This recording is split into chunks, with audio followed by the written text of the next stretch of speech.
The following is a presentation of the St. Louis Chess Club.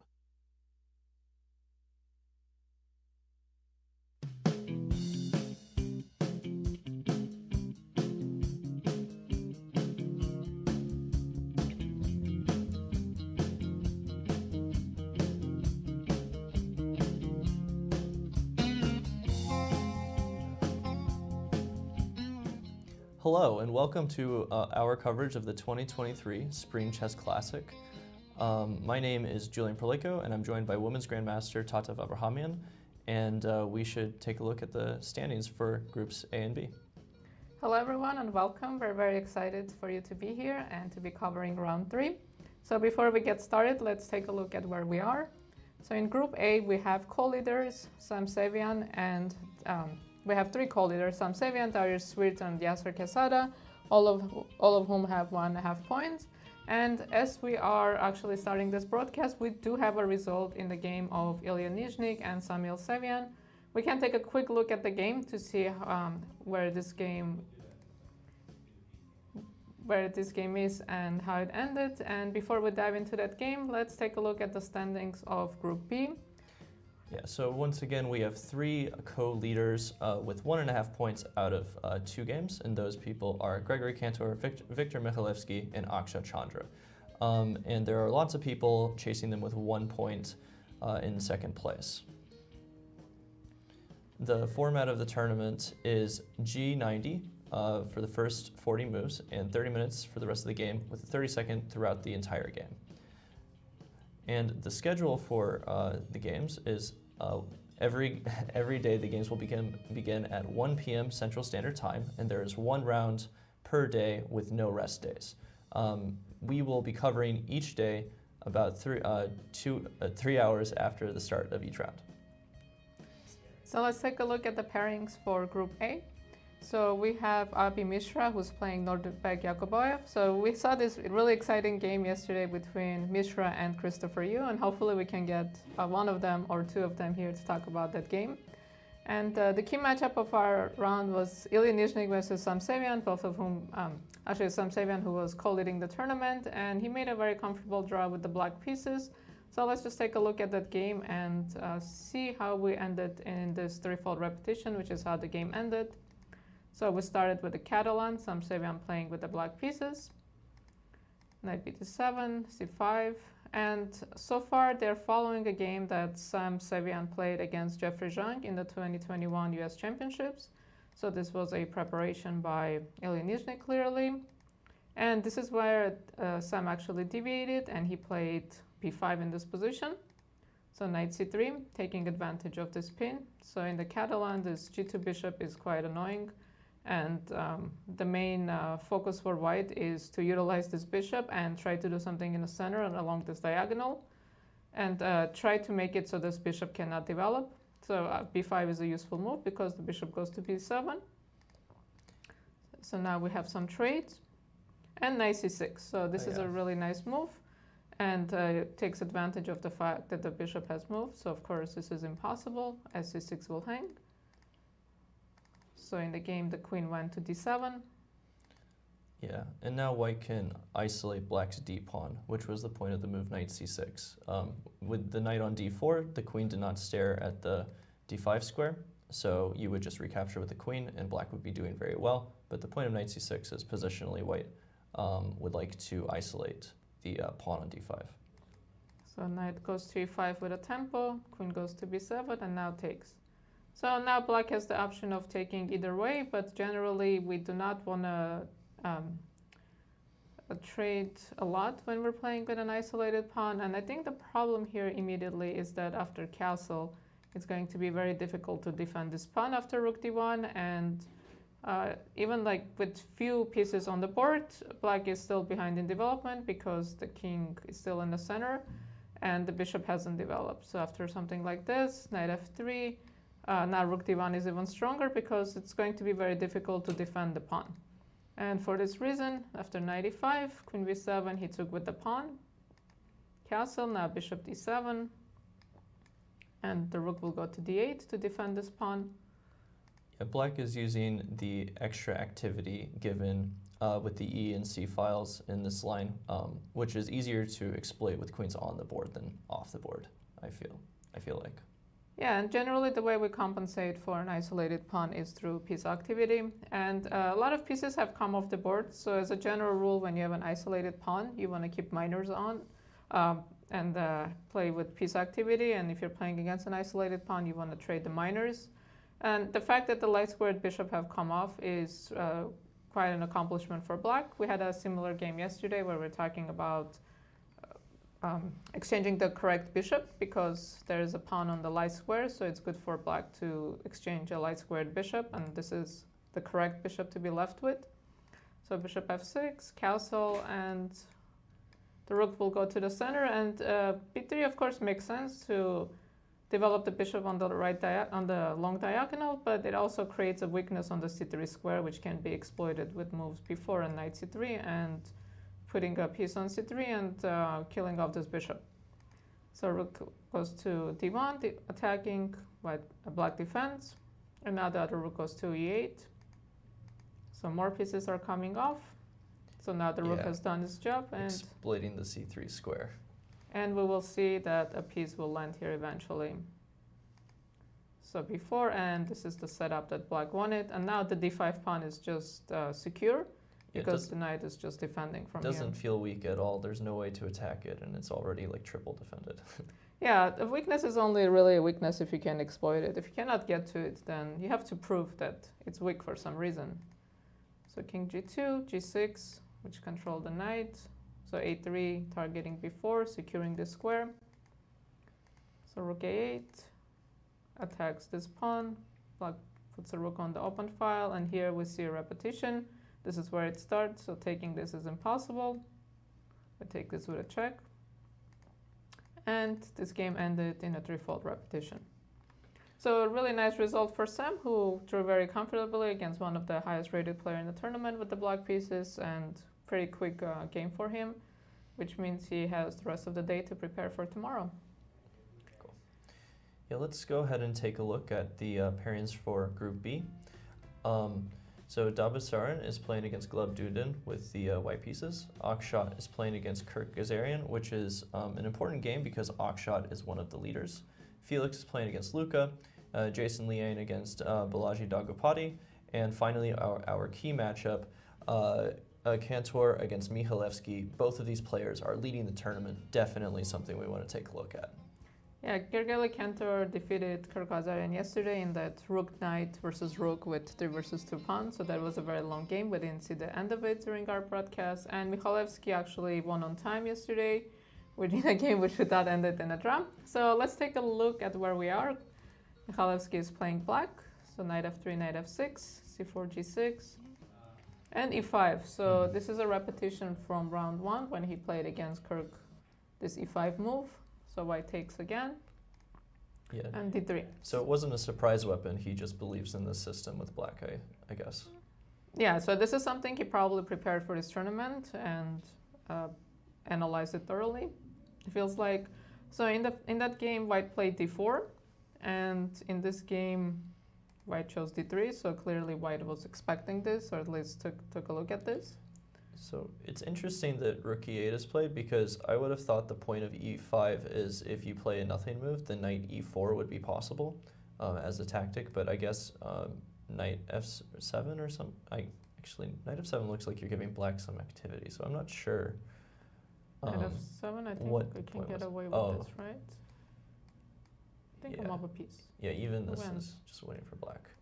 Just turn on this. Okay, so knight e4, it makes sense. So the idea is what? To take and maybe bishop h6. I wonder if I can do this and rook e8. Maybe the idea is quick h4, h5, or queen d2, or maybe here I can go h4. Yeah, maybe this is my misunderstanding of these positions, but it doesn't like seem that bad to me as black. It does feel a little weak on the king side, but like I like the bishop on e5. It feels like a nice piece. This h4 move actually might be difficult to deal with because I also maybe want to play bishop g5 or knight d5 followed by bishop g5 and then h5 and try to just attack you quickly and claim that you removed one of your defenders from h5 and go for this. Okay, that makes some sense, I guess. But I guess rook e8 is like a more aggressive intention. So I think taking with the knight makes no sense. You're right. So d takes e4. So this has been played before, and bishop d2 and bishop h6 have both been played. Bishop d2, I actually kind of like this move because I defend this. Because in the other lines, when I was considering, let's say, bishop h6 here, I think black might actually consider take this and take on e4 with a check. And I understand we're not supposed to be giving up this bishop, but we will take a pawn with a check, and then queen will go to f6 to cover the dark square. So for example, if h4, I think I can get away with this. And yeah, maybe and queen f6. even though it might look scary to give up your dark square bishop, chess is a concrete game, and well, you need compensation for your lost material. Yeah, because tactics always supersede anything positional. Because if you make something work tactically, none of this matters. Because if I'm checkmating you, I don't care that my pawn structure is ruined. And here, if I can get away, this is actually really fun. If I can take on h4, it's like rook from f8 took on h4, very unusual. And I have, that didn't move correctly. I have 0 development here. But now your bishops get kicked around, and I think I might actually be able to get away with this. Yeah, and having queen h1 check here is a pretty useful resource, I think. Like later, I might be able to even generate some attack against white's king if you're not careful. Oh, he was planning on going this way. Yeah. And so yeah, maybe we shouldn't be playing so aggressively. So bishop h6 probably helps black, so maybe h4 is better. I can try knight d5, bishop g5, or just h4, h5. I do like this bishop d2 move because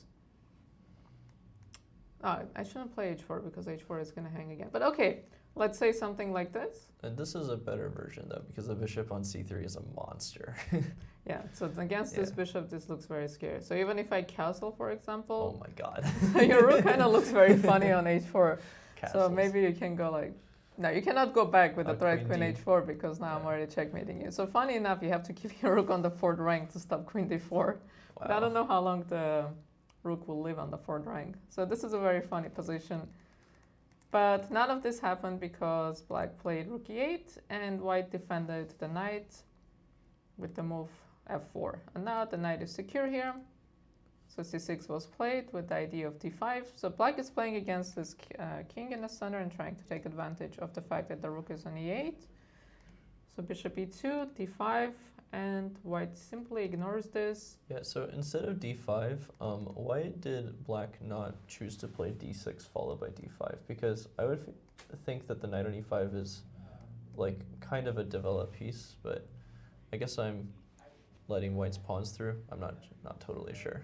So the way we handle this kind of pawn tension is we take this way, and then we go e5. So now you don't have time for something like d4 because I take with a tempo here and I'm attacking your bishop. So you don't have time to recapture.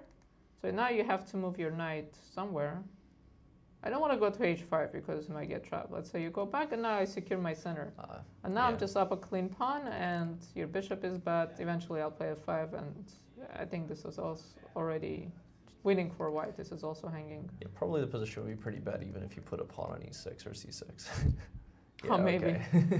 So d5, I understand the knight is good here, but I think that the claim is that your knight is both good and possibly lose, because at some point, if something like this happens, then we can see knight d5, and yes, you have a good knight, but I'm attacking it, and my rook is quite strong, and we're going after this e4 pawn. But I like how white handled this, because he simply castled and he secured his knight. So he's claiming that his knight is great here, and you can't kick it away. Next, we will secure this pawn and go after this e4 pawn, or maybe at some point start pushing. I want to go after the f7 pawn at some point too, with my knight on e5 if I can. Yeah, that's also possible. So bishop e3 will be our next move, securing this center, because d4 is a bit loose here. And we can think about next, maybe d4, or maybe just play normal and put pieces in the center. Also an option. So knight of d7, and immediately we see the bar goes up. And knight of d7 cannot be a pleasant move to play when you have this on the queen side. So he wants to get rid of this knight here and probably play f6 because if you go knight bd7, I'm not going to react because I'm quite happy with you taking it. So I will play bishop e3, and if you take, I will take this way. Well, now I'm also winning a pawn, but open this file. This just looks, again, this looks lost. Yeah. Also, after knight e5 fe, if you play knight d7 here, would you consider a move like c5? Because like if we take on e4, then maybe black will play c5. But like, I want to just play bishop c4 and generate some attack around the king side, if I can. Yeah, I think if the knight cannot go to d5, if you go c5 and the knight goes to d5, this is not a dynamic we want to allow. But now the knight is on d7, so it doesn't have access to d5. c5 makes sense. Goes bishop c4, and this kind of moves make sense because we're trying to take advantage of the fact that black is behind in development, because this is a very temporary advantage. Black will eventually catch up. So we have a little time to try to utilize our advantage of being ahead in development and having the better pieces. I think simple knight e4 should be enough because I'm headed to d6. But c5 I think is also quite tempting because after c5, I think I will win this pawn, and then knight d6. This looks quite bad. So after knight fd7 in the game was played, so the bar dropped, so this looks bad. So knight e4 and f6. And in the game took on d7, which I think makes a lot of sense. But also maybe it lets black to finish their development. But I have to mention that black is just up a central pawn. So maybe the compensation is possible at some point. This is attacking. Can you still play c5 here? I wonder if that's strong, because if fe, then I play bishop c4 check, and if king h8, then knight d6 or knight g5, something to that effect seems like black should be, like rook e7, I don't even play knight f7, I play fe5, and bishop g5 comes, I think. I think black will be punished for his lack of development. Yeah, because you're playing with all your pieces, and black is playing with very few pieces, actually, because this is not in game. This rook is the only defender, and yeah, I mean, this just looks winning for bishop g5 is just going to devastate black. This just looks winning because knight f7 is going to be very strong. Yeah, so I wonder what he was afraid of after c5. So check here. This all seems no, like we went knight d6. Pretty forced, right? So maybe rook f8, f takes e, and so taking on e5. So we're down a piece for 2 pawns. So we have good material, and so knight f7 is the threat. The problem is black doesn't have moves. Like, I cannot move any of my pieces. Like I need to move this knight to develop my queen side, but I don't have any squares. Yeah, I wonder. Yeah, it's hard to find a move here for black. So do you even want to play knight f7, or you just want to leave this? I might want to just take on f8 and play knight f7 after I take on f8. Like, sorry. If you take on f1, then yeah, probably I'll play knight f7. But so I want to do some bishop g5 or something. Yeah, this is very bad. Maybe he didn't see something too concrete and decided not to go for this. It's possible that he simply thought that knight e4, f6, knight d7, that he's just up a clean pawn, and why not just grab a pawn. But where I think is white's compensation is this d4 pawn, because you have to find a way to defend this, because at some point I might chase away your knight and go after this pawn. And now in this position, you really wish your pawn was back on f2, so you could play bishop e3. But because of this rook on this open file, there's not going to be bishop e3, so white will have to figure out a way to defend this pawn. Yeah. Can you even consider a move like rook takes e4 here? Yeah, this was played actually. And so let me see, if I take this way and I go for it, maybe d5 is just good enough. And just, instead of defending the pawn, just push the pawn. So he took, so bishop f3 comes with a tempo. This needs to be... this is such a funny exchange of the g1 knight with this knight, because the knight went... It feels like one of those retro puzzles. Like, how did the knight end up on d8? Get there? It actually captured both of the knights, right? Yeah, that's right. And we exchange, b3, okay. f5 develops. But now I'm having a hard time seeing a compensation for this pawn. Because if you go here, I can... So this is not under attack, right? 1, 2, 3, 1, 2, 3. We have everything. So rook e1. Eventually I'll maybe king f1. Do I want to play king f1? I'm a bit scared to play king f1. Yeah. Maybe get out of this pins and eventually go for d5. Or maybe just king h1, move the queen on d5. I would probably just play king h1 myself, but I don't know. I'm always scared of this diagonal. Yeah, king f1 is maybe a bit too adventurous because if the position suddenly opens up, why is my king on f1? But another positive for white in this position that d5 is coming, and d5 is really secured by all of these pieces. So I think this is already winning advantage or close to winning. Like white seems like white should be able to just win with this extra pawn because I don't see any kind of compensation for this pawn at this point. Yeah, I don't see a lot of compensation for the pawn either, although frankly I'm surprised that I see the bar, it gives like a very high evaluation, but if I played this with either color I wouldn't think I wouldn't think that I was just like lost or winning with either side. I'd be like, yeah, I'm probably better, maybe much better, but I'm winning is I guess that's just how modern chess is. Yeah, maybe winning is too ambitious, but the moves come easy, right? I'll go king h1, at some point probably go h3 to make sure I don't get mated, push this pawn, and then you just, white just has everything better. Extra pawn, better pieces, just everything is better. So I think white should be able to convert this. Oh, they actually, 16 minutes against 11 minutes, so they're quite down on time because we're on move 18, so there's 22 moves to go. But I think white can make up these moves very easily. So king h1 is an easy move. h3 can come. h3 or g3. Yeah, h3, because I think eventually these bishops will be taken off the board. Then rook goes to e1. I think these are very easy moves. Like nothing moves to make up the time. So I think this looks really good for white. And if he wins this, then he will lead the tournament with 2.5 points. Nice. Do you want to take a look at some of the other matchups in Group A? Yeah, let's go to Group A. So we have one result, Samuel Sevian's game that ended. And our other leader in the tournament, well, we have two more leaders. So Yasser Quesada, he's playing against Daniel Dardha.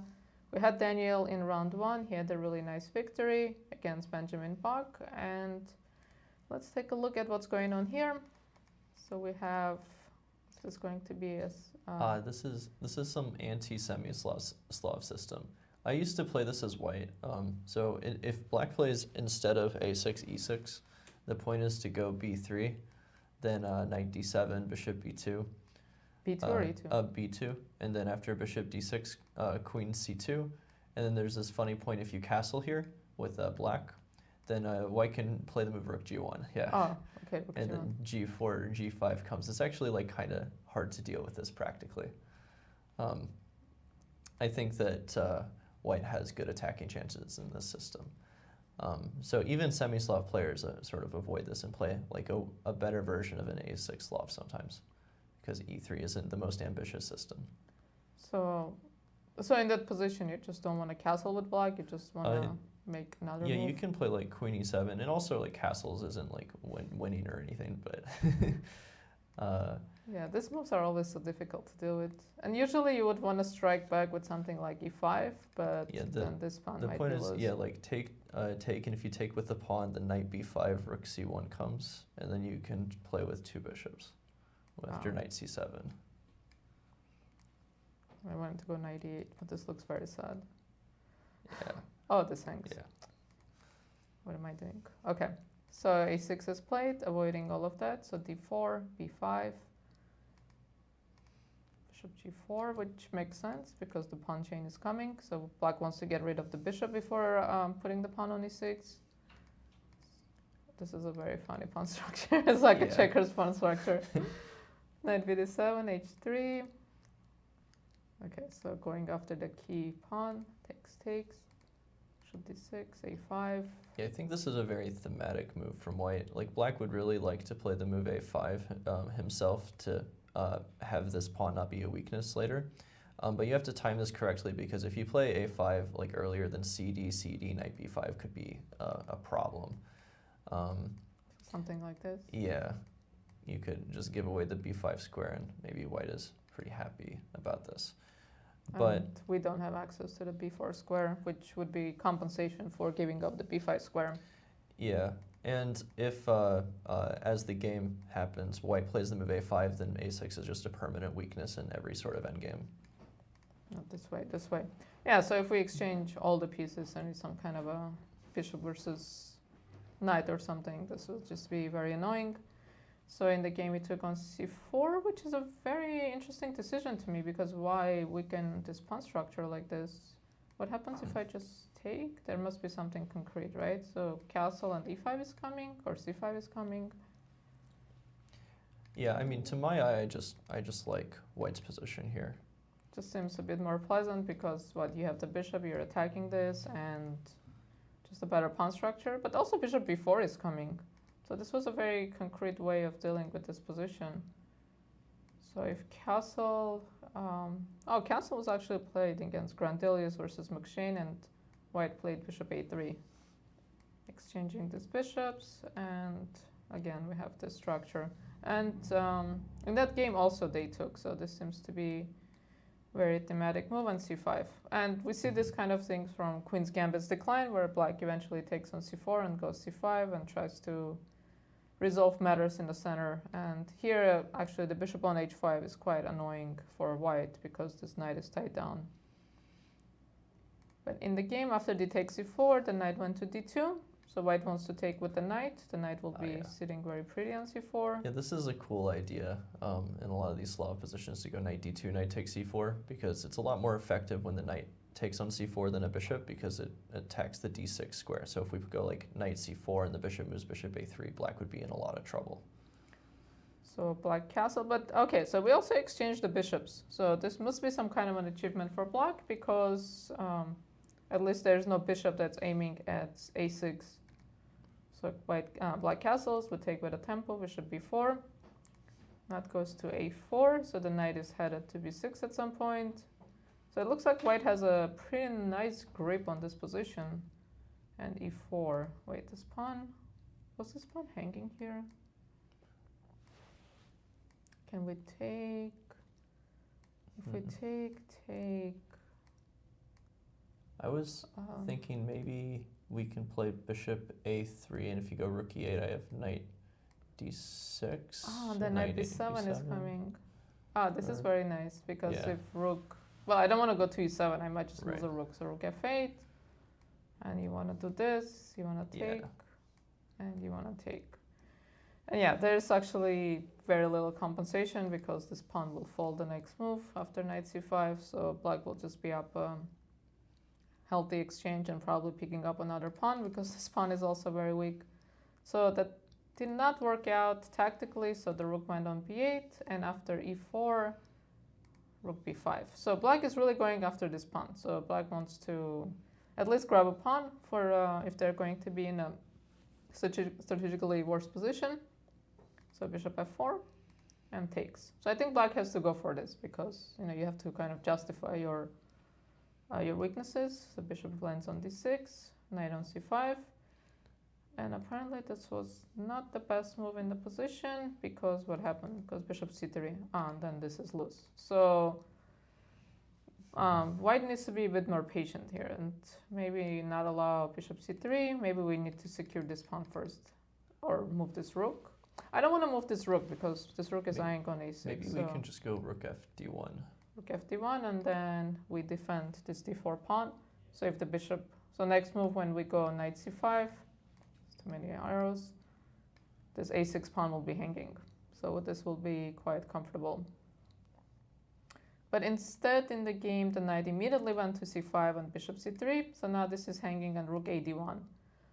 So this is not what white would want. White wants this rook to be on this file to take this pawn, but we cannot give up. We cannot do this. This is not an exchange we want. And after everything is traded off, then symmetrical pawn structure, black is quite happy here. Yeah, maybe even black has the better minor piece now, because after e5, the bishop on d4 is, what I meant, like later when black plays the pawn to e5, then the d4 bishop secure and eyes f2. Yeah, this is a very strong bishop, and at some point the rook can come here. So this is not what white wanted. So rook fd1 would have been a very nice patient move. prophylactic moves against bishop c3. So knight went to c5, bishop c3, the rook a1. So now black is exchanging pieces because black lacks space, and when we don't have space, we want to exchange. So takes, queen takes, bishop e5, threatening bishop f6. Oh, it doesn't care. So let's see why not. So why not bishop f6? Oh, bishop f6 was played. Queen g4. Oh, I'm always so afraid when this happens to my king, because there are some Nimzo positions where this is allowed, and I know that it works out for black, but I still get very nervous when my king is in this situation and all the pieces are on the queen side. Yeah, this reminds me of Vienna positions with DC and bishop g5. I think this happens a lot in those lines too. This broken structure. So queen f3. Knight takes, but at least now the bishop can come back. Okay, so we're 2 moves away from the final position, so bishop goes back. So I think here I would be feeling better with black. And I think the downside is this knight, because now this knight is just too far away from where the action is, and knights are very awkward pieces when they go too far away. They don't always come back, they just stay there. Yeah. e5. Oh, this is very committal. If we put the knight on a6 on any reasonable square towards our king, then black would be in some trouble. Like if we put the knight from a6 to e3, I would much prefer to play white. Yeah, on e3 would be nice.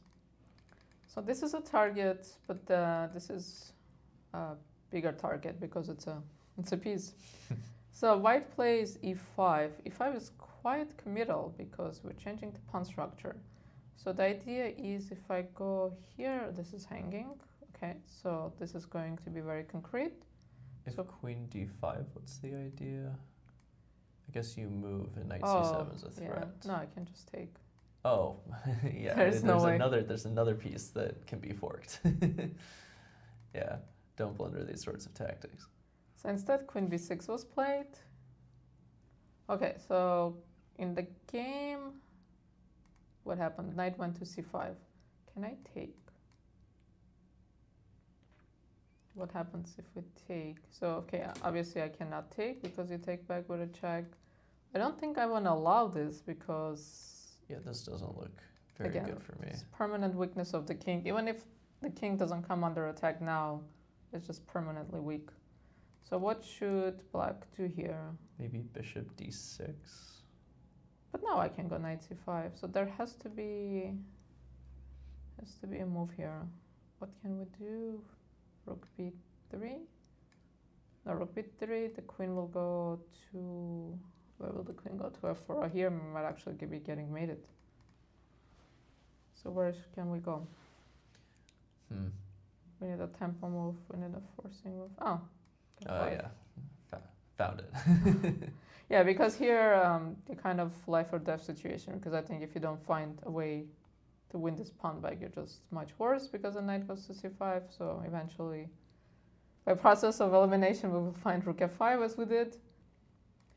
But in the game, the knight went to c5, and the point is bishop c5 is impossible because this hangs with a check, and this is probably we don't even going to be checkmate. Of course, easier not to capture when it's not your piece. Right.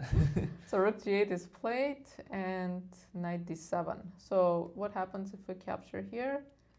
So now that the rook is on g8, probably is not as afraid of having a pawn on f6. So takes, and take with the queen, and... Still kind of afraid, like rook d7 here.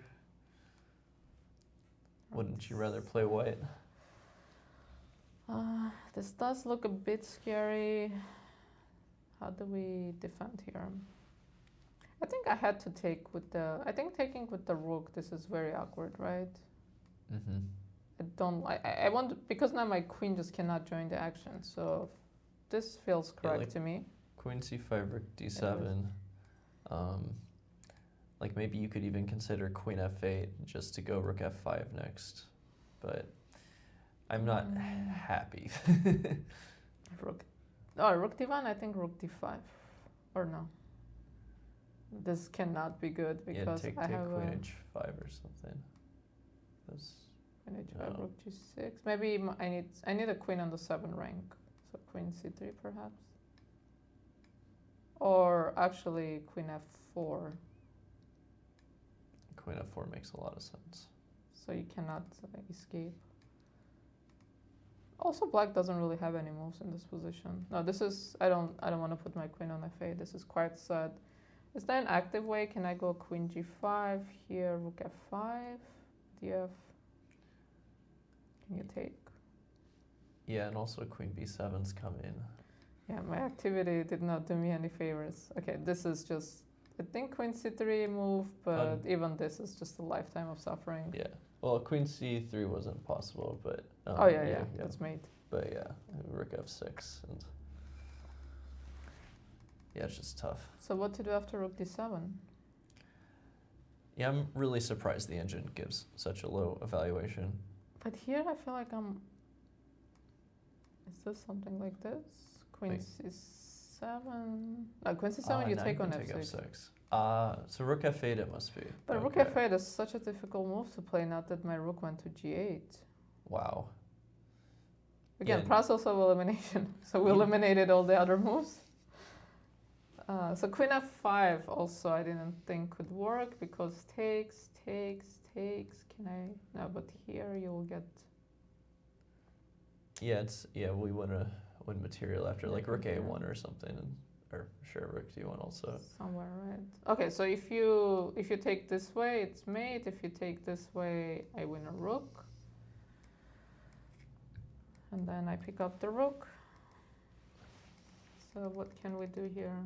So after rook d1, king g8. But again, white will be up a pawn and also weak king. I think will be some suffering here. When you're up a pawn and better.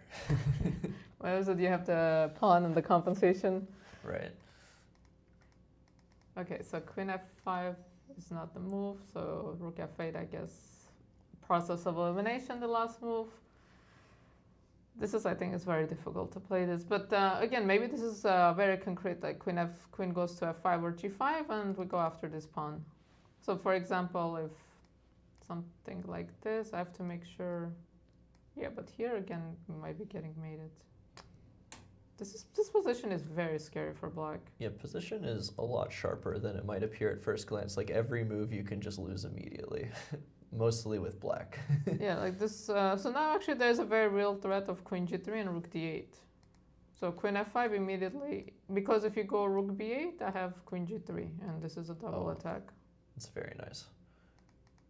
So You can take on b8 with either piece, obviously. Yeah. So you want this. Oh yeah, this is Yeah. just force mate. Yeah, that's nice. No, this position looks very scary. So rook g8, we wanted to take on f6. Instead, he went knight d7. So is knight d7 just winning a clean pawn? Queen d8, knight f6. Okay, it's not winning a pawn because rook. Oh, queen d6. I was thinking rook f5. Right. Oh, but this is hanging. This feels like a worse version to me because the rook, I mean, we still have this d4 pawn, but the position felt a lot scarier when the rook was coming to d7 and we had this f6 pawn surrounding black's king. Now it seems like, yeah, we're down a pawn, but at least all our pieces are pretty good. At least we're not getting mated. Yeah. This is how I feel when I play the French, and I'm like, okay, I'm not getting mated. At This least time. I'm surviving, so life is good. But so what did he play? He played rook. Oh, he played queen d6, and now rook f5. And now it's black to move. So can I? Oh, he played queen d6 to defend c6. Okay, so in this position, he must think that this pawn is his. He can take whenever he wants to. Oh, sorry. This pawn is his. He can take whatever he wants to. So he's defending the c6 pawn. So I think he doesn't want to go down a pawn, which I understand because why give up a pawn? So he plays queen d6, excuse me, with the idea of rook f5, and the queen went to e4. So what happens if I take? Something bad will happen to me again. I think you can probably just take that, yeah. Queen d5 next. So if rook c1, yeah, queen d5, and we're quite happy here. We're thrilled with this exchange, Yeah, and maybe actually, even black's playing. yeah.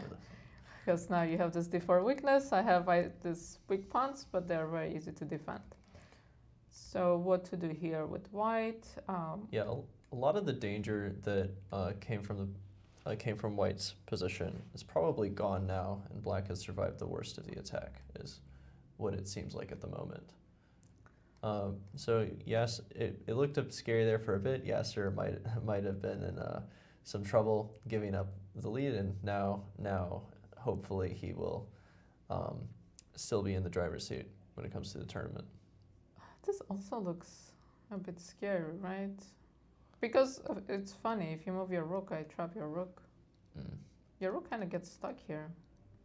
And if you go rook g6, I go g3, and this pawn might fall. So even this doesn't look very simple. So our rival bar says equal, but I think practically this can be a bit unpleasant. So if we take here f4, this g4 move is kind of nasty. Yeah, so maybe I don't like... h5 needs to be played. And then even if we lose this pawn, maybe actually we don't lose this pawn. So immediately this rook cannot move. So if you go with this rook, what do we want to do? This is such a funny looking piece here. Why not? Okay, I always want to go to these pawn down endgames. Why not f6? f6. Like f6, and if you take on f6 and I take, and you take on c6, like h4 or something. I don't know how far you want to push this pawn, because maybe not h4. more you Maybe push like king h7. Yeah. Defend this pawn. How? Maybe instead of h5, then you can just go. Not that I'm not attacking. You can go here. You don't have to commit to h5. If you're gonna play f6, I don't think h5 is necessary. I want h5 not to lose my rook, because I just cannot move my g8 rook. g4 is trapping it. Yeah, and if you go rook c3, I guess even rook f8, and this 2v1 would be impossible to lose, I think. Like if you took on c6 and I took on f4, I don't think I would lose that endgame. No, this one is the easiest versus one. This one is actually very hard to lose. Even if your king stays here, it's very hard to lose. I'll just play rook f8, keep my rook on the back rank even, you know. The worst possible. Not really, but... No, this one would be... So where are we in the game? So in the game, queen d5 was played? No. Oh, he didn't take in the game. Oh, he did. Yeah, he played queen d5. Ah, this is a nice move. Because if here, we win this back. And then this theme that f6 is just his whenever he wants it is coming back. Patience. Queen cannot move. There is mate. So take is not possible. So maybe rook e1. But now we can take. Yeah, this is a much better version. So we didn't need to take on f6. Queen d5 is a very classy move. I like it. Forcing this queen trade. Forcing the queen trade on d5. Maybe white can try. Yeah, but if you have to play a move like f3, I think we're quite happy with black. And now rook goes to g6. I like this because it also took away this queen e5 square that we didn't like. Oh, f3 was played. And maybe rook g5 is a possibility, but I don't think it's necessary. But I think this game is also entering the draw territory. I think black is handling really well. Black survived a storm. And I think good news for Yasser. He's in a very comfortable spot right now. Who's our other leader? We have one more leader, right? We have Dariusz. Yeah. So this one was a Spanish. So knight f3, knight c6, bishop b5. So castle, bishop c5, Arkhangelsk, d3, b5. So these lines are very sharp and very complicated with a million move orders. White can play with early a4 and takes. I think they don't have to take immediately. So knight goes to c3, bishop g4, and black takes. So usually black doesn't give up this bishop so easily, but here he does it for a very concrete reason, because after take, there is knight d4, and white cannot preserve the bishop. If the queen moves back, this pawn structure is not something white wants. So white gives up the bishop. So now we have opposite color bishop position. And the bishops are very similar because this one is aiming at f7, this one is aiming at f2. So very similar structure. c6. And this pawn structure is also quite similar. If this b2 pawn went to b4, it'd be symmetrical. So the knight goes to e3, headed to f5 possibly. So g6 stops it, g3, queen e7, king g2, knight d7, and rook goes to a8. So I think it's also possible at some point to play for f5. Okay, so now we have a symmetrical pawn structure. Actually, close here too. So h5 is played. Bishop goes back. Yeah, instead of h5, I was thinking about the move queen e6. Is that something silly? Because I just wanted to stop bishop b3 for the time being. Again, I'm not sure I have the greatest intuition for these sorts of positions. No, I think this makes sense. Because, so white went bishop c2 temporarily to play b4 and then put the bishop back on b3. So maybe I need to prepare it anyways, like here and then. Yeah, maybe here, like king g. Oh, sure. Yeah. I didn't want to give away the a file, but yeah. Can I do this? And if Do you want to take? b3. What? Yeah, maybe. But So now we have d7's to hanging. calculate. d7's hanging, And unfortunately. then if you take, I take and I win material. Okay. So this didn't work out, and I mean, I was just thinking originally to play queen f6, and how can I be worse? I think the position is quite level. I think maybe black is trying to go for some kind of a pawn break at some point with f5. So h5, like with the idea of putting the pawn on h4 and asking white how they're going to react. So what did white play? So bishop. So let's say if I go h4, and if you play something like g4, this is actually annoying because I put everything on the dark squares, and then I go knight f6, knight h7, knight g5, and my knight is very annoying here, and possibly e6 and f4.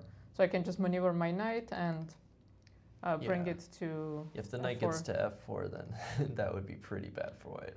So h4 maybe allows queen g4. This is hanging. Maybe I can actually take and defend this pawn at some point in a funny way. But h5 can be an annoying move for white to deal with. After queen g4, I think black might be just tactically in a whole lot of trouble. Like, defending g6 is not easy. Like, king g7 fails to knight f5. So you have to play a move like king h7, and then you can even take and consider playing h5. I don't like black here so much. No, we got too ambitious with h4. But the thing about this kind of moves, just because you went h5 and you have h4 as an idea, doesn't mean you have to play it immediately. You can just play it at some point. It's just in the air. So he goes king g7, getting the king out of the pin. Queen goes back, knight f6, and now h4. And the question is, it's not that h4 is winning the game or doing something devastating. It's just asking white how are you going to react to this move. So white decides to exchange and go knight g2.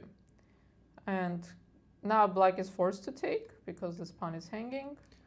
And now we have this rook eyeing at f7. But this is very useful because if the queen were to go away, like if white were to play, I don't know, this is not a good series of moves, but like rook b8, queen c2 or whatever, then, oh actually, no, I miscalculated. I just hallucinated. I thought that you could go like knight g4 takes, rook h8, knight h4, then rook h4 takes, queen h4, but you just go king g2. But then you take on g2. Wait, what are we trying? We're trying to mate, but I think we're forcing a draw, or not even. Yeah, after rook h4, you just take and, wait. So this is a draw. This is a perpetual. But I think if I go here, now I have a double threat. And after I take here, you're not going to take it with a check. So yeah, actually, even playing badly for white, I didn't make this idea work. But maybe. So you got rook d8. I do like the bishop on b6 though, like cutting off the king. So at some point this could be useful. So he goes rook d8, which is not the most accurate move. So knight h4, and now d5. the knight goes back. So then I actually really like this maneuver because the knight on g2 didn't look very impressive. So exchange, queen d6. And let's see, let's reach the final position. So d1, queen e7. Okay, so what is going on in this position? So there's quite a few things going on here, right? So the e5 pawn is weak, e4 pawn is much weaker because it's isolated. So this bishop is eyeing this f7 square. So if you take d8, you have to take with the bishop, right? Because if you play queen takes, then e5 is just hanging. I think they're repeating. I went rook f1, queen d6. So let's see. So it's Dariusz's move, and let's see if he's going to repeat. But yeah, that was actually a good question. I was also wondering if rook d8, how do you take back? You have to, yeah, you're right, because if I take back this way, this just hangs. Although I'm not sure how clean of a pawn this is. Let's say I go queen, where do I go? So I was thinking if you go like queen e7, I was just going to take queen on e7, f7. I thought you take this with a tempo. But even this, if we go to this exchange, are you saving this pawn? c4, then I take this. Oh. I mean, this is all just forcing moves. But I wanted to go here, and then if you take, and then maybe I can, but then you can have knight d8. No, I don't have, no, knight d5, sorry, no, knight d8. But it's probably the same sort of thing, like bishop c7 here even. Yeah, it does feel like take everything g3, bishop is e1. Getting traded here. Yeah, should be draw. But where are we? So queen e7. So how many times did we repeat? So rook d1, queen e7. So I think rook f1 is... So rook d1, queen e7, rook f1, queen d6, rook d1, queen e7. So rook f1 is already... No, it's not third. So we have a result in the game between Daniel Dardha and Yasser Quesada Perez, and it appears that they have drawn their game. The kings are in the center of the board. So in the position where we left off, not quite here. So after f3, it went c5. A really nice move, getting rid of this problematic c6 pawn, and again, is in no rush to take f6 because this pawn is his. So after d takes, queen takes, they just exchange everything. And there is no draw before move 40, so they reach move 40 and agree to a draw. A very reasonable result for this game. And just as this result came in, another result came in. In the B group, Akshat Chandra, one of the leaders, has also drawn his game against Kirk Ghazarian. So not a super combative day from the leaders, but they are still, I think a lot of them had the black pieces, so they were just trying to make a draw with black, and they'll focus on winning their games with white. Yeah, so the final position looks very even. Opposite color bishops, no way for this bishop to get in. And this is a funny pawn structure because the black king cannot leave, this bishop will come in, and the white king cannot leave, this bishop will come in. So they're just stuck shuffling back and forth with the bishops. So this seems like a very level game. Actually, let's check out this game versus Kantor and Mikhalevski. And wow. Wait, what happened to my central D pawn? So this used to be a white pawn. Yeah, it changed colors somehow. But you know, they were in time trouble, so this is... It still looks good for white now with the outside pawns. So let's see. So we left off here. We'll get our eval bar. So bishop b2. We're somewhere around here. We left off. Bishop f7, h4. So h4 necessary. Queen f2. And doubling. Okay, so black found some counterplay. d5. So the rook on d2 is quite useful because it also defends b2 after the queens come off. So bishop takes. And... So Swiercz and Bach have drawn their game, which means I believe every leader in the A group has drawn, so there will be nobody running away with the tournament as of yet. Yeah, so some players can still catch up with them with wins, but 2 out of 3 so far is leading in Group A. So in this position, what was played? King e3, but d6 is also reasonable, right? Or maybe he thought there is no way to break through, although eventually before b5 will come, I think. Yeah, I like d6. King e3, but also reasonable, centralizing the king. Oh, okay, they're repeating. Wait, why did he not play king d4? There was some concrete reason. So if you take, I play cd, and I want to play king c5 next. Does this not look like really good for white? King Yeah, goes to b6. Yeah, if you place a king on b6, this will be quite problematic. I think maybe he was trying to repeat the position and gain some time, but then he went rook d3. I mean, he's quite low on time, so I think maybe he's afraid of any kind of commitments. Okay, b5, and I think this is how we ended up with that structure, yeah. Mm-hmm. Rook c1, very reasonable move. Rook c5, bishop c6, and b4, and I mean, this is where we are. In fairness, this still looks really good for white. The pawns on b4 and b5 make some kind of impression. Yeah, if this pawn, so this rook, don't think this rook can move because this pawn will run. So what is the idea? I think the idea is to bring the king here and this other rook in. Yeah, it's important to point out, I think, that actually, yeah, if you move your rook to any square, if the pawn gets to b7, like I think you can just resign with black, because I'll move my bishop away and go rook c8, and you just have no more moves. Yeah, this I'll pawn take on has d4. This pawn has to be stopped here, so the rook on b8 is paralyzed. But also moving this rook is dangerous because this pawn starts to move, which is why I wanted to bring my king. So white has a really nice domination because this bishop is also stopping the rook from going to e8, so there is no moves like rook e6, king goes here, and maybe something like rook e8, looking for some activity because we'll just take. So there is a nice domination, the rook moves now, d4 is hanging. So now I think actually we're getting quite close to white slowly, actually not so slowly, just converting, because once this rook comes in. And if Kantor wins this game, he will have clear first in the tournament. He will have 2.5 points, and really, so far pretty smooth game today. Maybe he had some tactical ways of playing in the opening, but he decided to just grab a pawn. And now he has a huge advantage with this extra pawn. He went king e1, which I don't think makes a difference because the pawn can also be stopped from d2, or maybe his next move will be king d2, and just looks pretty straightforward winning for white.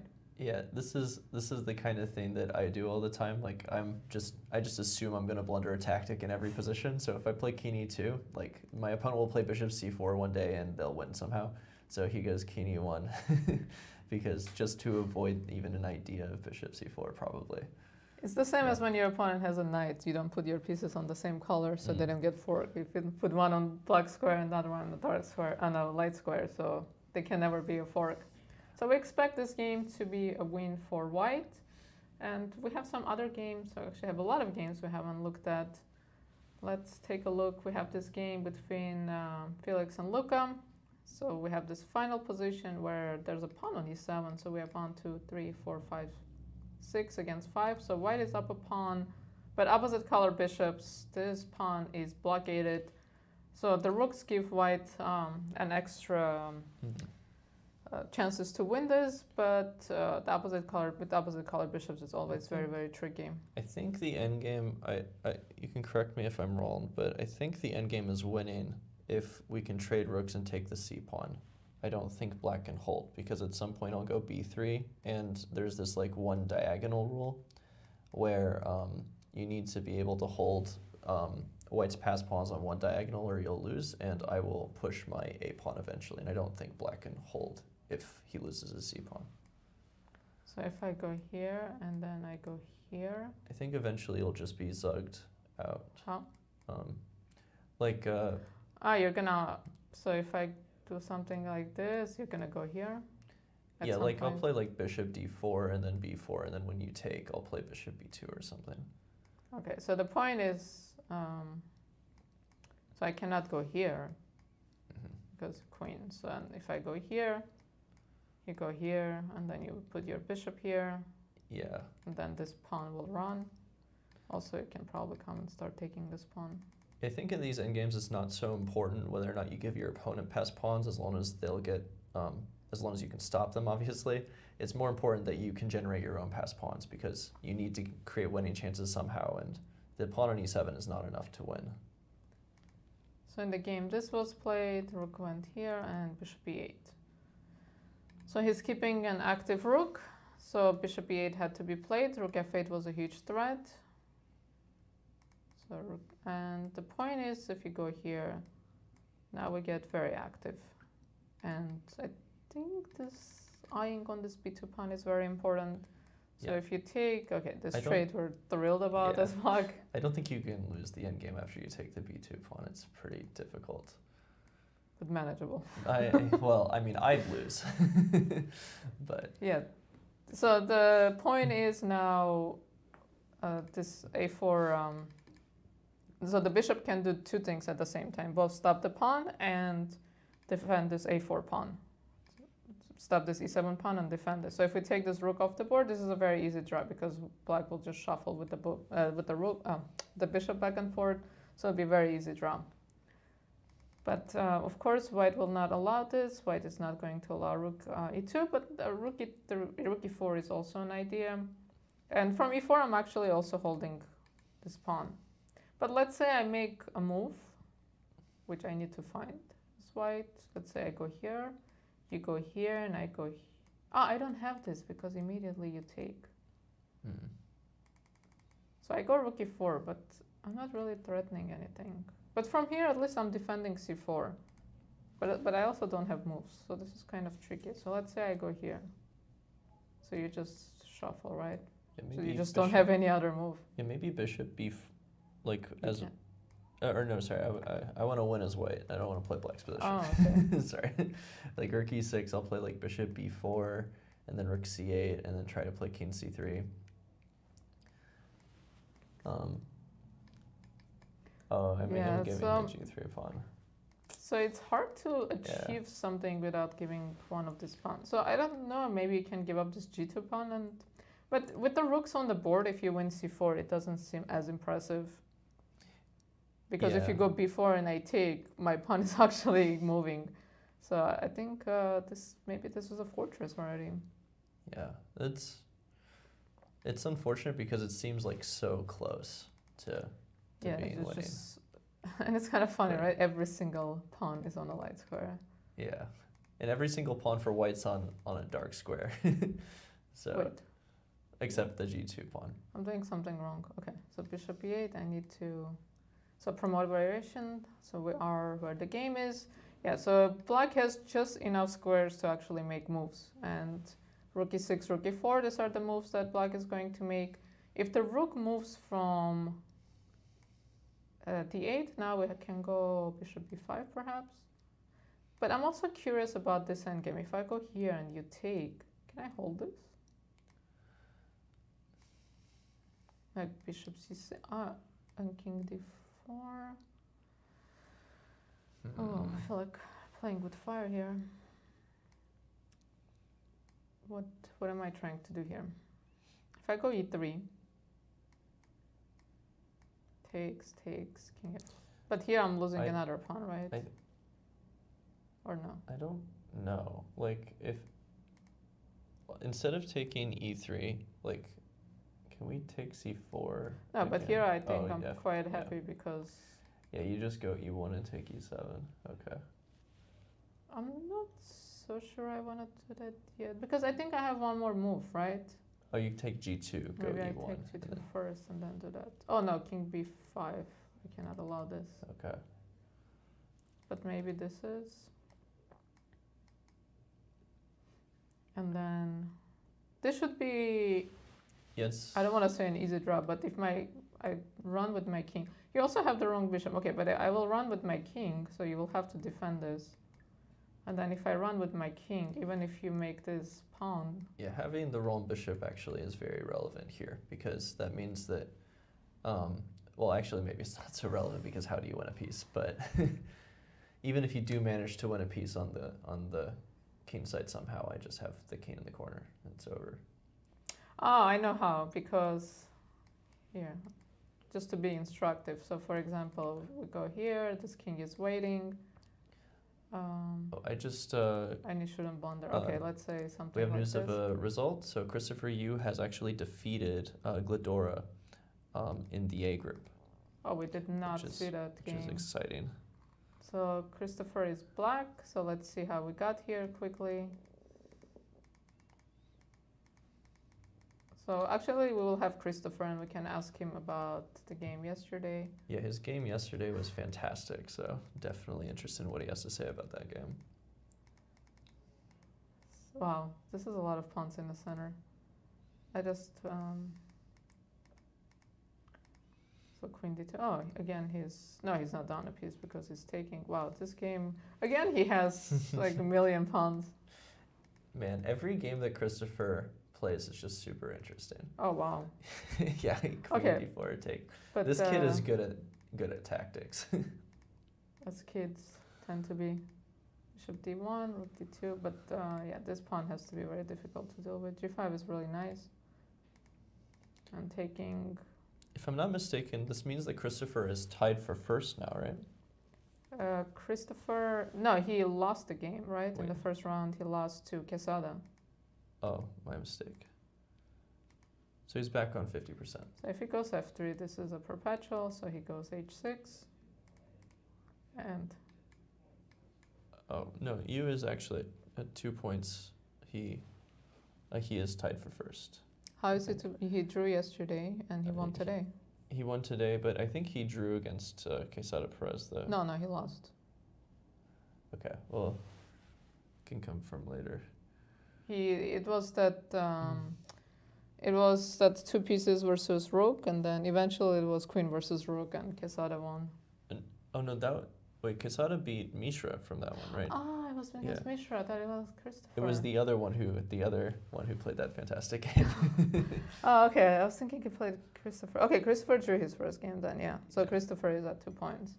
Okay, so we'll ask him about this game, and we will ask him about yesterday's game. So it'll be exciting to talk to him. And since we are in Group A, so we do have so this game was over, right? So Daro drew balk. There is no way this game is still going. Is this, I think this is already no, yeah, Dariusz Swiercz and Benjamin Bach have already drawn. Okay, so we got queen d6. So Sevian drew, draw. So we have 3 draws and 1 decisive result, and the other game is Abu is playing against Nodirbek. So this game is going to be a draw. There's just no pieces left on. Yeah, this game has also been drawn. So Group A is actually over. So we had 1 decisive result and 4 draws. And in Group B, we have this game between Gergely Kantor and Viktor Mikhalevski that's still going. So we have 1 result here, right? We have Akshat who drew, and Felix versus Luka. We're thinking we think this is a fortress already. And we have 2 games we haven't looked at, Jason Liang. Some kind of a French structure where the light square bishop is gone, so very nice French. So it comes from a Sicilian. This is the only way to get rid of that bishop. So bishop g5. So we're going to see a lot of trades here, and d6 is played. Rook fc1. I would think to play f4, but I understand white wants to play on the queen side. So the bishops are actually saved, and now this is how we get this French structure. This pawn is actually quite weak in this French structures, and white is quite happy to exchange the dark square bishops, but black is very happy to exchange the light squared bishops. Probably exchanges in general favor black in this type of position due to having less space. Yeah, if white is left with this pawn with everything that's off, it can be quite annoying. So g4, so trying to go something like h5, g5. Yeah, like long term, as you pointed out, the pawn on d4 is weak, so white is trying to generate counterplay on the king side such that he doesn't need to play some endgame where he's left to defend the d4 pawn. Yeah, this advanced French positions are very difficult to play strategically. I really like this king run, because maybe something is coming, so he just runs away with the king, doesn't want to deal with it. Queen on the light squares. So just shuffling back and forth for a few moves. And I don't know if they're... So just shuffling. Is there going to be... Oh, okay, but this is going to be... It's funny that Black played King F8, King F8, E8, D7, then went back. He like ran all the way there, and then he ran all the way back. I like this move, Knight A1. Yeah, me too. So Black, I think, is ready to make a draw, but White is like, no. But okay, if we go for this,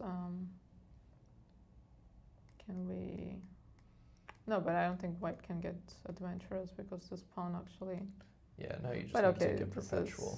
Yeah, perpetual. So I think this is also in a draw territory. And, oh, this is another game we haven't had a chance to look at. And this is Dambasuren Batsuren versus Gleb Dudin. So let's see. I was looking at this game before we started the broadcast. So this is Queen's Gambit declined, the exchange variation with Bishop G5. And you're mentioning that H6 is not a move that Black really wants to play. Yeah, typically in this opening, Black doesn't want to play H6 because later you play the maneuver Knight D7, F8, G6. And usually White puts their bishop on D3 and Queen on C2. And having the pawn on H6 means that G6 is a weaker square, and White might just be able to win a pawn on that pawn in the future. So the bishop slides back, castles, bishop goes to D3. Queen C2, so all of this very logical. And bishop G3, because Knight E4 is a move in these positions. So Black is offering an exchange, Knight E5. Yeah, I have to mention that this is a unpleasant trick. Yeah. So the bishop E5 is a very unusual decision. I think it's based off very concrete play, because if you just play bishop E5 and you give White the bishop, then you have to be much worse. But Black probably gets the bishop back right away. Yeah, because if Knight H5 is possible, but also this actually maybe hangs a pawn, because F4 is not a move. I just take here, so that's why bishop E5 is played. But now Knight D7, and this bishop just gets kicked around. So bishop goes to F4, and here this move really surprised me because White is left with this pawn structure. So it also almost feels like Black is up a pawn because I have 4s versus 3 on the queen side, and you have double pawns. Mm-hmm. So Knight goes back. So eyeing these pawns, Knight on E6, but the Knight gets kicked out. Queen F4 offering a queen exchange. Yeah, this Knight is not where it's meant to be. So the Knight goes to F6, but the Knight needs to be on D6 here. Okay, so the Knight is headed there. But here it looks like White actually gets a lot of play. Oh, F6. That's with the idea to ruin the pawn structure and go after this pawn. And can we not hang on to this pawn? Oh, that's very nice. That's a very nice tactical shot. So you probably miss Knight D5. Yeah, so you can't play Knight D5 right away because Black will have the move King E7, like take, King E7. So White first plays F6, takes, and then Rook H5 to lure the king away from the E7 square, and then you have Knight takes D5. This is so nice. It's a cool idea. So Rook H5, King G7, Knight D5. And now we are, no, we're not up a pawn. 1, 2, 3, 4, 5 against 5, but the pawns are of a different quality. the quality of the pawns is important. So takes, and this pawn is actually going to be marching down the board. And King F4, Bishop C6. Okay, so clearing the path of the pawn. And now D5. Rook D2, King E3. So if we take... Bishop A4. Ah, Bishop A4 is very strong. Very nice. So now the rook has to go to D1, and now maybe Rook D4, right? Because... This endgame looks awful for Black. This cannot be holdable. We'll go D6. Now the king cannot move. This is defended. Eventually we can come take this pawn. This the king can go in all actually the king will just go here and Yeah, queen the then- pawn. We don't have to yeah. go take other pawns. Yeah, so this looks winning for white. So in group A, we said everything is done. So we Yeah. have Christopher who won. We will And- probably get an interview with Christopher. So And in this, we're expecting this game. This game, I think, is gonna end in a repetition. You go knight c2, knight a5. I don't think this is a good trade for white because you're just activating this queen. So I think this game will be a draw. This game, oh, what happened here? So this game, white will play for a long time, and Gergely. Let's see what has happened here. We're expecting a result in this game. So we saw all of this. So we stopped after king e1. So h6 is played. King goes to d2, g5. Okay, black is looking for some kind of active play. Otherwise, these pawns are just queening. But also giving himself another target. So he goes after this pawn. But now that the king is far away, I would consider doing this. And maybe rook a6. But he checks. And rook f3, bishop e6. Perhaps g4 is devastating here. Unless I'm allowing. But I don't think this is anything significant. Because if I take... yeah, this also looks pretty winning. But maybe we shouldn't allow counterplay. Maybe Yeah. g4 is unnecessary. Maybe still rook a3. Yeah, I like your rook a3, and then with the idea like rook a6, maybe then b6, b7. And just queen the pawn. Although we have to be careful with that because bishop c8 might be a trick that black has. Okay, so so here, I think bishop c8 tactically doesn't work out. Yeah, bishop b7 is good enough. And then you have to win with this extra. No, but here I think this is quite easy because this falls immediately. Yeah, and worst case scenario, you blunder into rook and bishop versus rook, which I've actually never had that endgame. I've had that endgame. For winning side or losing I side? I had it with the bishop, and I won in like 20 moves. It Oh, was wow. my yeah, I don't know how people hold that endgame in real life. They just know it really well. Or their opponent just cannot. Because I think sometimes you're like winning and you have to figure out like a sequence to win. Yeah, and I then mean- you just don't find it. Yeah, I know Philidor's position, which basically happened in my game, and then I just converted. Nice. Have you ever had to defend it? I have never had to defend Yeah, it. I had to do checkmate with knight and bishop once, but I had a lot of time, so I figured out. And I was nervous. I thought if I don't do it, it's going to be really embarrassing. Yeah. So we have a result in this. There was one group. case where somebody didn't mate with knight and bishop, and then then people got scared afterwards. But Yeah, I think they were like, was- this is embarrassing. I it cannot was let this Gunina happen. or somebody like that. No, it was. I know who it was. I cannot think of her name. I know. But it was someone really good.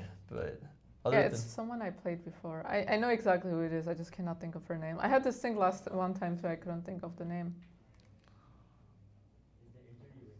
So we have one result. So Dambasuren Batsuren did win that game after king e3. Black decided that enough suffering. The game is over here. And so in this section, we will have interview with Christopher Hughes soon. But we do have a few more games going on in Group B. So this game against Gergely Kantor and Mikhalevski, we're expecting white to win to convert this. And the other game that might have a result is the game between Felix and Luka, where we thought that black would be playing rook e8 to rook e4, but instead he decided to put his rook on c6. So we're thinking that this is good enough to draw, but the rook went to c6. Now bishop d6, and now we have to think if how can white make progress, because when the rook was on the e-file, we had a very difficult time moving our king to c3 because there was this rook e3 check, but now it's actually possible. But the bishop goes back, and this pawn is actually starting to hang. But we do have the winner of the round from Group A, Christopher Yu. Congratulations on your win. So you've been playing some really exciting chess, and we wanted to look at both of your games from yesterday and today. Yeah. So let's start with today's game. Let's take us through the key moments of this game. So first of all, Queen B6 is a strange looking move, but it's to prevent D4, and it was kind of some preparation for this game. And after Queen B6, he seemed to be already out of series, so he was spending a lot of time from move 5 or so. So he went B3 is a natural move, D5. To go bishop B2, takes, bishop B2, bishop E7, and it looks like he was just playing safe chess. I think that's generally his style, to play relatively positionally and just try to slowly outplay you. So knight E5 is very much in his style. Knight takes C6, queen takes C6, knight C3, B5. Yeah, I was trying to get like this pawn wall, A5, B5, C5, D5. And you managed, so you had a really nice pawn wall here. So when did you start thinking that your position is, or you're doing well already? I still felt like it was just a normal position. Didn't feel like I was doing well or badly. Okay. Yeah. So rook D8, so just putting everything in the center. Yeah, here it started to get complicated when I pressed C4, queen B1, knight E4. I think he should have just played like bishop D4 or something. Queen B2, B takes C4. Like bishop takes E4, B takes C4, and he's just better. Yeah. Sorry, what did you say after bishop D4? What? Queen D6, let's say. Queen D6. Okay. So just B takes C4. B takes C4. Yeah, and it starts getting quite problematic. Okay, because you cannot take back, so you have to take here. Queen takes B5. So what was your plan then after bishop D4? I was considering C5? Bishop C5, maybe, yeah. And bishop takes C5, maybe. Rook takes C5, bishop takes E4, D takes E4, B takes C4, B4. And then? Yeah, and just play this position. How would you evaluate this position? Maybe some compensation for black. Yeah. Okay, so instead he went D3. Yeah, maybe D3 is fine. And I went knight D2, and it starts getting very complicated. It's a funny variation with bishop D4. I think he should have played bishop D4, because they have to play queen takes D4, E takes D4, knight takes B1, rook takes E7, C takes B3, rook takes B1, B takes A2, rook A1, and bishop C6, rook takes A2, A4. And apparently there's actual compensation for the piece, because it's hard for him to deal with B4, B3. Because these pieces are just... this bishop is just kind of silly here. So this is how you play every game. You just give up a piece for passed pawns. Did I also sacrifice the piece yesterday against Abhi? Yeah. Yesterday you're... I guess it's a recurring theme this tournament so far. So that's the key for your opponents, to make sure you don't get a lot of pawns. So just trade pawns in the beginning, and then everything is good. So queen E2. Bishop takes E1, queen takes E1, B takes A2, rook A1, B4. And this was kind of part of my calculation. So rook takes A2, B3. And I was really hoping that he played bishop D4, so I'm able to sacrifice my queen. And he was actually generous. And so what else can he do here? It's difficult, because I always have rook C2. But I think queen takes A5 is what I saw was the best move for him. Because queen takes A5, rook takes A5, rook C2, bishop D4, B2, bishop takes B2, rook takes B2, bishop takes D5. I thought this should be draw. Yeah. So you think he was being ambitious with bishop D4? I wonder if he overlooked queen takes D4. Yeah, that's an easy move to overlook. Yeah. So you take, and here, or this is a maybe he huge thought problem. he could defend my pawn, because it's not that. Let's say queen A1, rook C2, bishop F3, rook E8, because bishop D1, rook E1. Then just rook D2. D2. Then. The problem is this d3 pawn, because just stopping the knight and blocking this bishop. It's actually quite annoying. So you went King f1, king f1. bishop c6, bishop d1, rook d2, bishop b3, and now That's such a nice g5, move. Just yeah. completely dominating this knight. And I think he's lost at this point. Queen c3. Well, oh yeah, Oh. bishop takes a2. I think he went bishop takes a2. Yeah. Take the pawn. Queen c3. And now just one more nice move, rook e2. Otherwise, let's say rook takes a2, queen takes c6. He's probably holding. Because rook e2, queen c8, And then some queen perpetuals, g4, right? perpetual. Yeah, this is very annoying. But if rook e2 first, and I have rook takes f2 check, intermediate move, rook takes 8. And then I checked the engine briefly, and apparently rook takes a2 almost messed up the win because he had queen f6, which apparently holds the game. Oh, with a perpetual. And I think I have to go like rook g2, rook takes h2. Wait, no, not rook takes h2. Oh, not it's a perpetual. engine was still saying like -1 somehow, so there was a. Can check. It looks like perpetual to me. So yeah. Yeah. Wait. So rook gf2. Rook gf2. No, but if No, no, no. I'm Oh, very rook happy AF2, to do rook this. AF2, rook e2. Then Rook e2, yeah. and then here. Okay. Rook takes rook gf. Wait, rook takes h2. Rook takes h2. But how? Why is because you have? Wait, how is this not perpetual? I think you go Oh, to rook f8 e8. and. Rook e8. But Yeah, it remains difficult to defend. yeah, if I check and take, is this It's probably winning in the long term. h6? Yeah. But I mean, this white is so happy to get this, right? Compared to what happened in the game. So rook e2. So instead of E2. taking on a2, what should you do? Can you go f3? I think throw in a check first. Let's say rook takes f2, king g1. It says like rook g2 check. And then. And then rook I cannot make. df2. I think. The queen yeah. e2. Oh, maybe Rook it's so here, df2. here. So here rook again. e2. So we stop the check. So king has to go to f1. Yeah. And where's the Rook, win? wait, now we go rook gf2, rook takes a2. Wait, this is the same thing. Yeah, This is a very bit difficult to confusing. figure out, yeah. So maybe f3 somehow is a win? Queen c8, queen g4. Yeah, okay, that's the perpetual. Okay, we can check. So rook g2.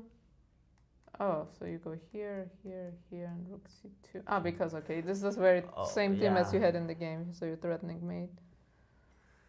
But anyways, he wasn't able to find the defense after rook takes a2. Was he down on time? Yeah, he only had 1 minute. He went queen takes d5, and h6 was nice, and Yeah. he simply has no checks. Yeah, because as Yeah. we showed this, that if you try f3, unfortunate perpetual on the dark squares, so h6, and yeah, this is just indefensible. He takes, rook c2, and one of them will deliver and mate. Very nice game. Thanks. And so I have to, you just give me a second so I can find how to get. Find my game yesterday? Yes, but no, I went to the wrong one. So, and then I saw that Anish Giri commented that it was from his course. But I don't know if it's the new course or is the course that's been published or hasn't been published and he's doing a new course. So tell us about this game. Yeah, this was a crazy game. So how much There's a of lot it was your prep? Up to move 20 or so. Okay. Oh, I had this bishop g2, bishop takes f6. So is this all your analysis or this Yeah. is his course? Oh, This was on my analysis. so before, g5. was he also playing? So he was also playing quickly. Did you talk to him after the game? Yeah, So we it was- analyzed the variations. There's a lot of interesting moments. So was he also in his preparation? I'm assuming you have to be in your Yeah, we preparation. were both in right? our You don't play it- preparation. You don't play this Yeah. over the board. Okay, so you played rook e1. So just tell me when you're out of book. Move 22. So knight c5, bishop c8, so rook f1. Rook f1. So this is the last Yeah. move, you know, and he went. Rook d4. So what were you expecting here? Or you b6. just b6. And what's the plan Knight, after b6? knight c4. Bishop b7. Yeah. And how do we evaluate this? Like Zeros. It's zeros, yeah. But it's easier to play for white. Because you have 2 extra knights. Yeah. So what's the plan for white? How do you... You can go like king b2, a3 and just play the position. And then just kind of maybe queen h7 at some point, start collecting. Yeah. On a very good day. So instead he went rook d4.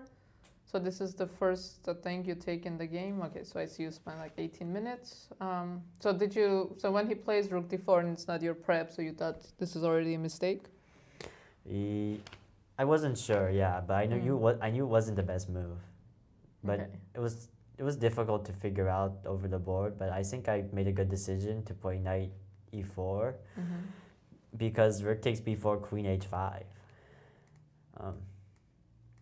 And I threatened rook takes f7. So rook d8 with the idea Knight with knight d6. d6. So instead he went b6, and you're actually on the other side of your opponent having a lot of fun. So you went c3 and things got really crazy here. Did you consider anything else here? Queen h7, yeah. So queen h7, he has to play here. I think king f8 is his only move. Because what happened? You just Queen g7. Queen g7. Queen and if I g7, take knight f6, queen g5. G5.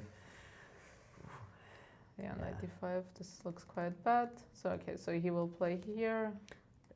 Knight takes g5, yeah. Rook f4.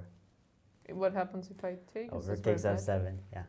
Knight takes f7, king takes f7, b takes c5. And your claim is this king is too weak, this bishop, and you have a strong pawn. Yeah. Yeah, that's a strong claim. Okay, so here I have to play Rook f4. rook f4. And I didn't really like this that much during the game, but apparently it's better after knight c4. This is a good imbalance. So, his black cannot untangle. Yeah. Okay, so let's go to the game because the game was quite exciting. So this happened. Queen e7. This position and looks very iffy because of his king situation. But So- it's not so easy to checkmate, but it really felt like I should have a better position during the game here. And you also had a like an Timing. hour on him. Not an hour, Yeah. 40 minutes on him. So rook c1, which is a mistake. So what did you think your plan is? To try to queen this pawn or go after his king, or like what? I How was did you? just trying to go after the king. I was just Yeah, rook c1 is fine. Bishop d7, knight c5. Queen h7. And yeah, here knight d3 was a really strong move, and he has nothing to do about knight e5. Oh, because even here, this Yeah. is just. This is just queen g6. Did you consider this during the game? It's hard to say. I was considering knight e4. Knight e4. For some reason, I saw knight e4 and then I didn't see knight d3 because it takes rook f1. Oh, rook f1 Yeah. immediately. The problem with knight e4, This is such a funny pawn Yeah. structure. okay, is king e7. And then Knight if you- takes g5, queen Yes. f8. Oh. It's kind of ridiculous, but Oh, your rook queen gets h, trapped. yeah, rook h, queen f6. And if I continue, yeah, rook h6. h6, yeah. So here you already have to start going back, and you didn't. Is this so bad? If I go queen g3. So I doubt it's. I feel like black has counterplay though. Queen f6. So many pawns. Yeah. I wanted to play queen a3. Like if you went f4, my idea was to b5, play. queen a3 is actually a plan. So it's yeah. Yeah, but okay, f4 is a very ugly move to play. Yeah. Okay, so where are we? Kind of got Oh, lost in all let's the go back curves. to the game. Yeah. So queen f7, and then you decided to queen your A4. pawn. Yeah. But unfortunately, my pawn cannot queen easily because he has this move e4 blocking my bishop with queen h3, queen f6. Yeah, here I could have won queen a3, queen a3, b5. Yeah, this is quite Variations strong. are crazy, like e4, b5, d3, king b1, king f7, knight takes d7, queen d4. This is what I saw at the engine after a game. Oh, okay, I was going to ask if this is Yeah, what your... oh, and the king just runs to safety. King g6, king h6. The position is just crazy. It's kind of funny because now your queen feels like out of the game, sort of, because the pawns are running and the king goes to safety, and your queen would be rather be on h5 maybe now. Okay, so knight d7. So all of this happened. Knight takes d7 was bad. I simply missed. So okay, let's go. Knight takes d7, king takes d7, queen d3, e4 takes d3, king b3. I kind of hallucinated rook d8, and I realized that I really messed things up, and this pawn on d3 is really strong. But the game goes on. But so did you think you're in danger here already? Yeah. Oh, you think you're already in danger because the pawns are queening. So you missed rook d8, or you thought you have something? I missed rook d8 when I played knight takes d7. Ah, okay. So he found a very nice resource, e5, and now he's just pushing his pawns. And then you still had some winning chances in the end, I believe. Right, so around here. Yeah. So all of this happened. So there's one queen. You had some fun. Yeah, queen e3, king c2, queen e4, draw. Yeah, this was very funny. Yeah. And instead he took we found queen e3 after the game, but you didn't see it during the game. Queen d3, king g5, and now it's tough to defend. This pawn on b4, that's pretty strong. He has a lot of checks that he has to deal with. His king is shaky, like kind of in danger. But bishop d3 was not good. If I went b5, this is very tough for him, because his king is very bad on f5. Because he cannot push this pawn, right? He's losing f3 somehow. Yeah. With something checks. Like queen, a bunch of checks, and queen e4, queen f3. So, so in this kind of position, like, how do you approach this? Because you have an hour on your clock. So, do you spend a lot of time, or you just like, how do you make a decision here? I really should have spent a lot of time in this position. Well, I mean, now it's easy to say, right? Because you made a mistake during here. the game, I just got tempted to take the pawn with check with bishop d3, but if I had spent maybe like 10 minutes, I could have figured out that b5 was better. But yeah, it is pretty difficult. So this is really, in this kind of complicated position, I think you should spend a lot of time. But I don't know. I felt like it had kind of gotten out of hand at this point. So maybe psychologically, I should have just reset and still tried to take my time and make good moves. Yeah.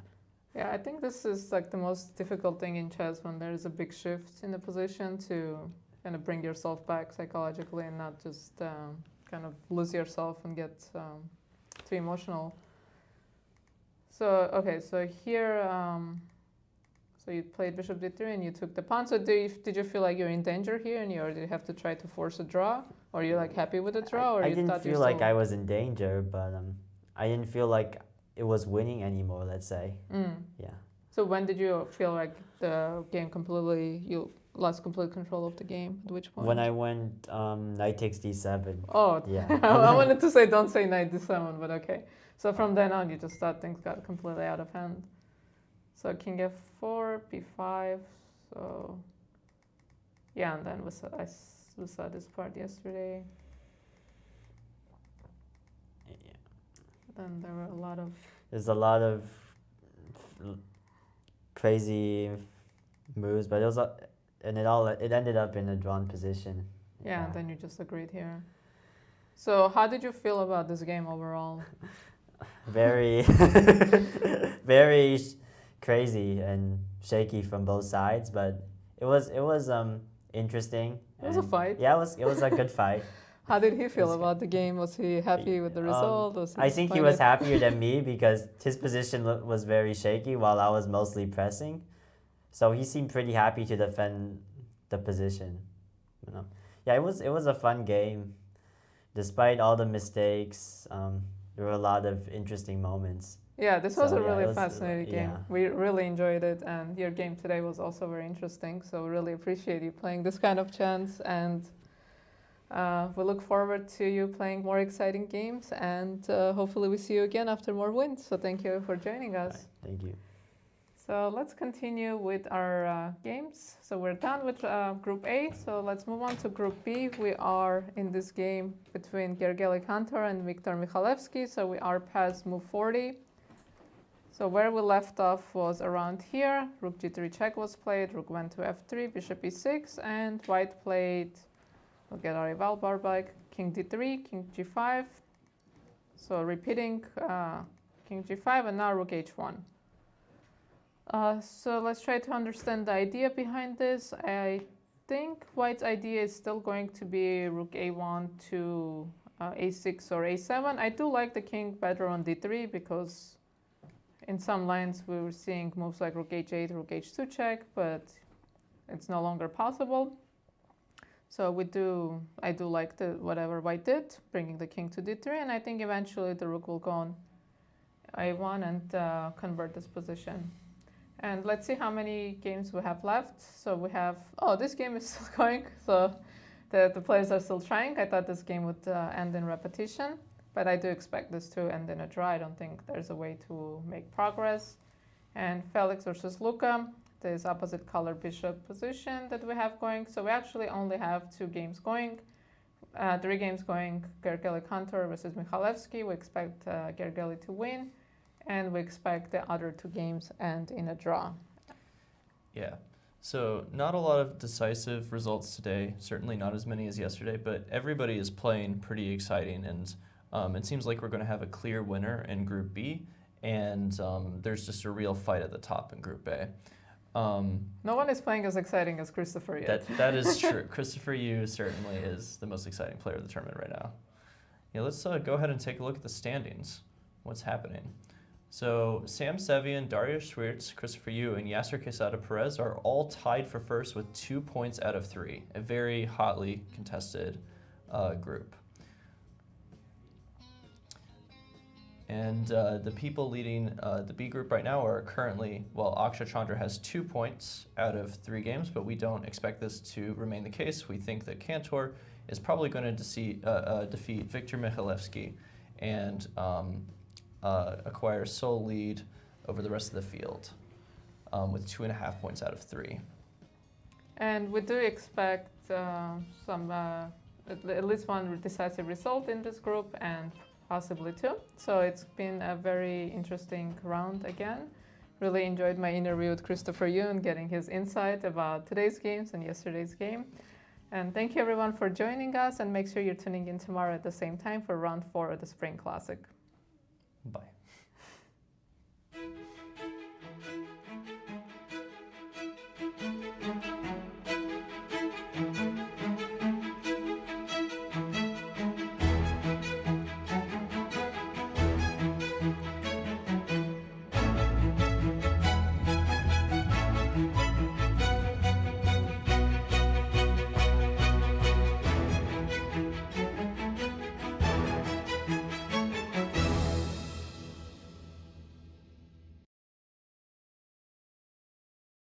This has been a presentation of the St. Louis Chess Club.